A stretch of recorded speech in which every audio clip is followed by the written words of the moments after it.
Hi friends, எல்லோருக்கும் வணக்கம். இது எஸ்எஸ் கலெக்ஷன். இப்போ பார்க்க போகிற கலெக்ஷன் வந்து செமி டூப்பியன் சில்க் சாரீஸுங்க. இப்போ வரப்போகிற ஃபெஸ்டிவலுக்கு ஃபங்க்ஷனுக்கு ஆப்டான கலெக்ஷனுங்க. இது வந்து டையபிள் சாரீ. ஆல் ஓவர் சாரீ வந்து ஜரி வீவிங் புட்டாஸ் இருக்குங்க. பார்டர் வந்து ஜரி வீவிங் பார்டர். பல்லு வந்து கான்ட்ராஸ்ட் ப்ரொக்கைட் பல்லு அண்ட் ப்ரொக்கைட் ப்ளவுஸ் வருதுங்க. Contrast colour blouse. இந்த சேரீயோட ப்ரைஸ் வந்து 999. Free shipping, all over India free shipping இருக்குங்க. இது ஹோல்சேல் ப்ரைஸ்.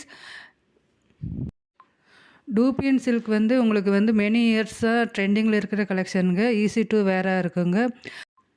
இதில் எல்லா கலர்ஸுமே குட் குவாலிட்டி அண்ட் குட் கலர்ஸுங்க. ஃபுல் வீடியோவும் பாருங்கள். உங்களுக்கு எந்த கலராவது பிடிச்சிருந்தால் ஸ்க்ரீன்ஷாட் எடுத்து என்னோடய வாட்ஸ்அப் நம்பருக்கு அனுப்பி ஆர்டரை வந்து ப்ளேஸ் பண்ணிக்கோங்க. தேங்க்யூ.